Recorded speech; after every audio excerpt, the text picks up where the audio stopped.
your only source for local news at 4 o'clock, NBC 5. Now, live, this is NBC 5, your source for live, local, late-breaking news. No justice! No peace! No justice! No peace! Dozens of citizens demonstrate against police over 2 officer-involved shootings in a week, one of them fatal.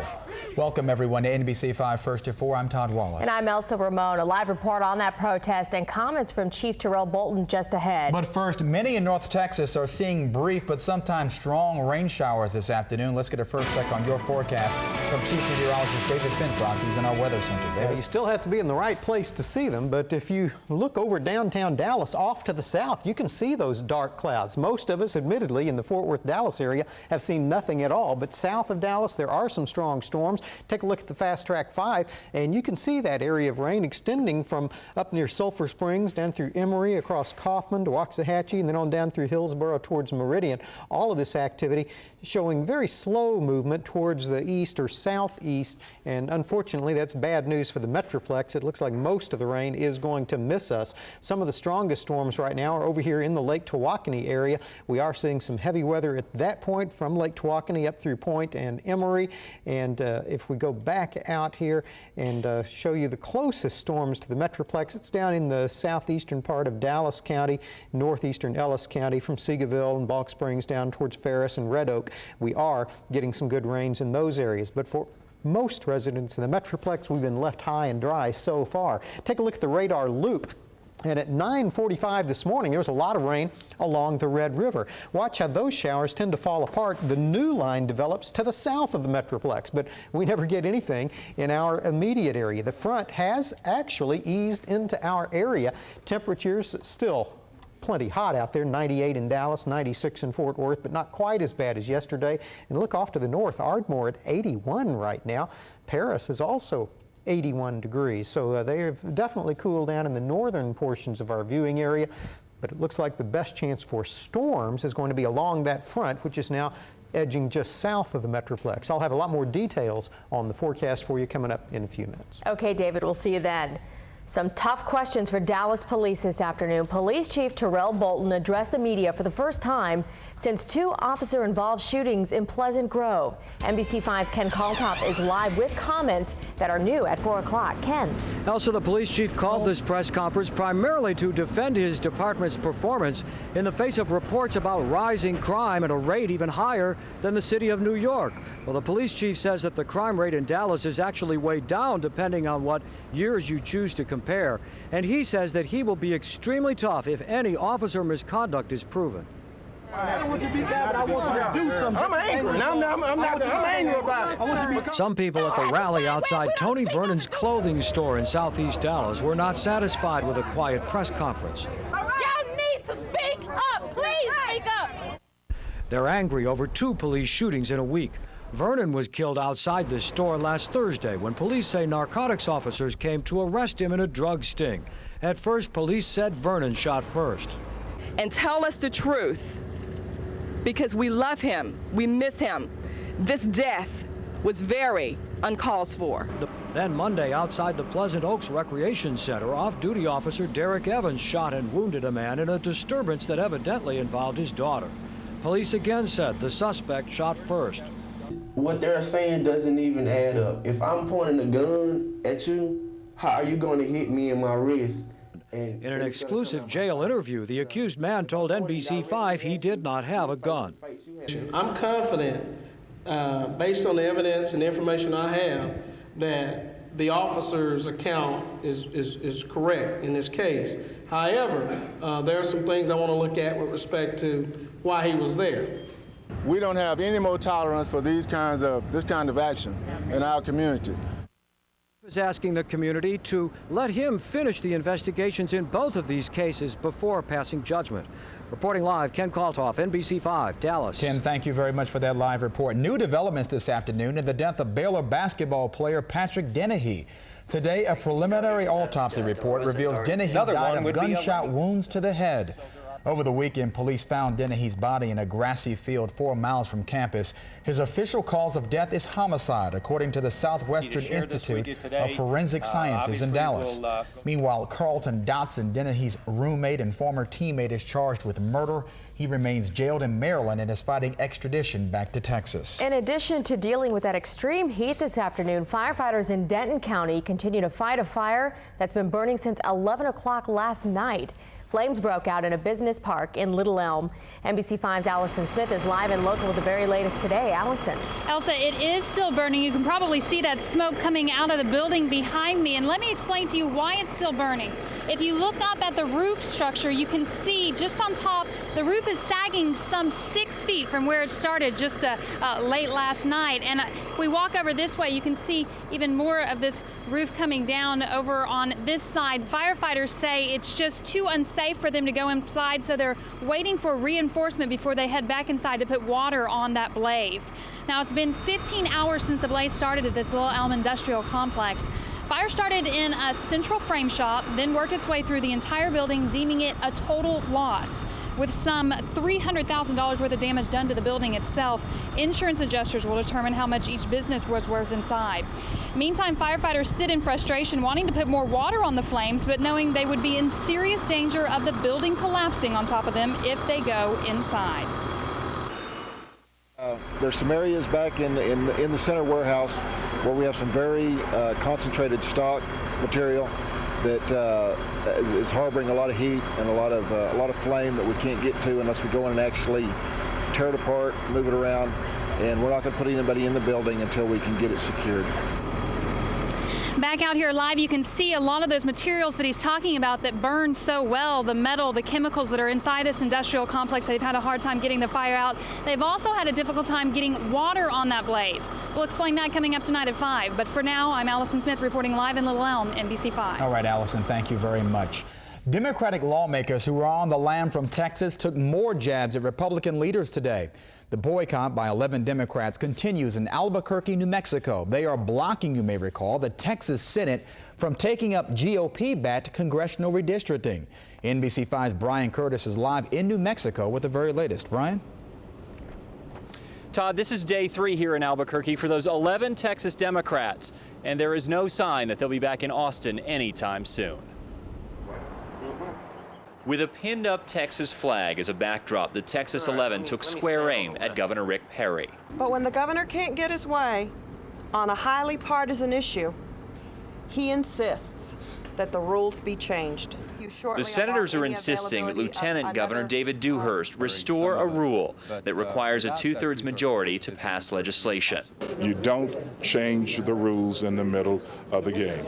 I mean, we teach our children that. The senators also accuse the governor of adding education to the special session for political gain. His attempt to pose as a friend of public education is both inappropriate and somewhat juvenile. Since the senators arrived in Albuquerque on Monday, none has talked with Perry, and only one has spoken with Dewhurst. I returned the call around 6 o'clock. He answered and said, "I thought you were my friend." It was just small talk, nothing of substance. With no sign of movement on either side, the Democrats say they're settling in for a long stay, perhaps 30 days, and they're not issuing any apologies for today's harsh words for the governor. The statements that we have made are true statements. If they're harsh, it's because his performance as governor has been so pathetic. That gives you a sense for how bitter this fight has become as each side tries to convince Texans who's right on redistricting. Reporting live, Brian Curtis, NBC5, Albuquerque. Brian, thanks very much. Meanwhile, down in Austin, Republican senators say they're using this time to get organized. Lieutenant Governor David Dewhurst announced assignments to joint committees for school, finance, and education reform, and some of those committee members are among the absent Democrats. About redistricting, Dewhurst says he will support parliamentary procedures where the Democrats can make their case on the Senate floor. Whether it draws more minority districts, whether it leaves minority districts alone, come to the table, sit there, join with us. Dewhurst says they also need the Democrats to help pass other legislation. The Senate is to meet again on Thursday. Lieutenant Governor Dewhurst says he's been talking with 2 of the absent lawmakers. Meanwhile, the issue of congressional redistricting has become a game of beat the clock. Any new boundaries for the state's 32 congressional districts must be submitted to the Justice Department by October 6th. The department then determines whether the changes comply with the Federal Voting Rights Act. If the department rejects those changes, a new plan must be submitted. Well, definitely, we want to know what you think about this big mess. Please give us your opinions at our website, NBC5i.com, and send your thoughts to our special discussion page. We're going to read some of those comments in our next half hour. Advances in the Middle East. I don't know how close we are to getting Saddam Hussein. Closer than we were yesterday. From Iraq to new terror warnings, you'll hear from President Bush in a rare Rose Garden appearance. It's coming up. And construction around the Old Red Courthouse will soon give way to a lasting tribute to Dallas pioneers. We're live with a look inside coming up.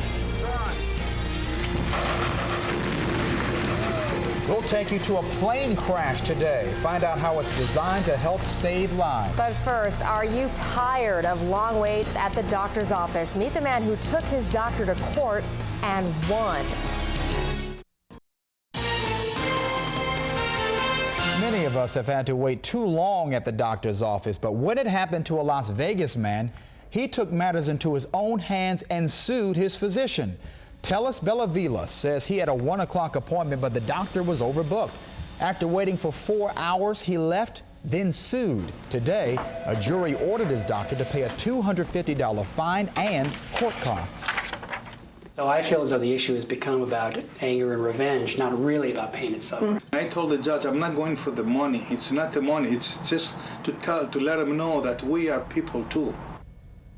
The doctor says he plans to appeal that decision. Ooh, 4 hours. 4 hours. Mighty long time to wait. Long wait, I know.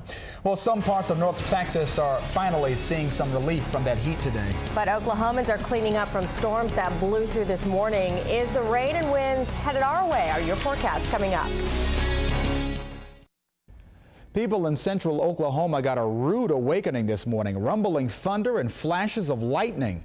Strong straight-line winds tore the roofs off buildings in an airport, and those 80-mile-an-hour winds overturned 3 tractor-trailer rigs along Interstate 35. This afternoon, we know about 26,000 people are without power. Fast, accurate, reliable. Weather with Chief Meteorologist David Finfrock. Thunderstorms are developing across North Texas. Some rain this afternoon or this evening, or if not, maybe tomorrow, because by Friday we get that tap turned off once again. Todd, Elsa. All right, David, thank you. It is a land where parrots and parakeets swoop through trees, and while it's located south of Fort Worth, it isn't exactly a Brazilian rainforest. NBC5's Brett Johnson is live and local in Everman with more. Brett. Well, Elsa, no one knows exactly how they got here, but for several decades now, Everman has been home to a huge population of Quaker parrots. We're zooming in now on a very large nest that really is something of an apartment building for Quaker parrots, and the residents of Everman are very protective of these birds. They're also known as monk parakeets. They're indigenous of South America and can even be taught to talk if raised by humans. In Everman, the parrots build huge nests on power poles, attracted by the warmth of the transformers. Hundreds can live in a single nest. They have been known to cause power outages, and a few nests have caught on fire. But by and large, the Quaker parrots continue to thrive, and the folks here like it that way. They're pretty cool. What do you like about them? I like about them because they're pretty. Well, I love them. The first time I saw them, I couldn't believe it, and I almost had a wreck. I stopped my car right in the middle of the street. And yeah, people around here, they love the Quaker parrots. They've never had a problem with them. They'll fight for them.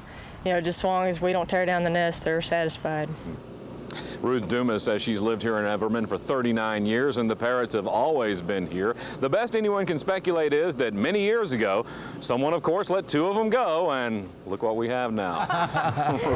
Reporting live, Brett Johnson, NBC5, Everman. That would make a lot of sense. That would make Brett. a lot of sense. Probably male and a female. Thanks, Brett. Yeah, yes, very good, Todd. I figured that one out myself. Some of your comments on the Democrats fleeing to New Mexico is still coming up. But first, we're going to take you to a planned plane crash. Find out why it could impact your future flights coming up.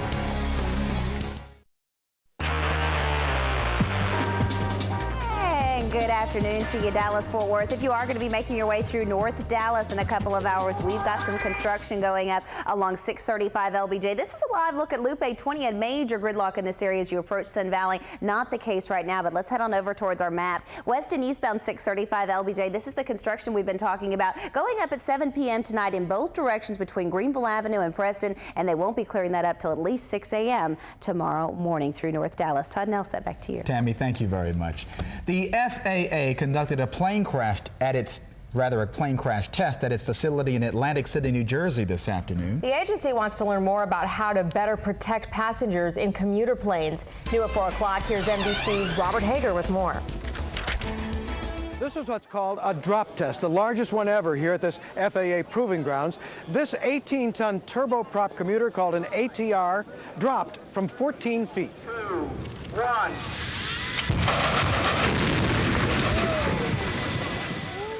It was meant to simulate a severe crash, but not catastrophic.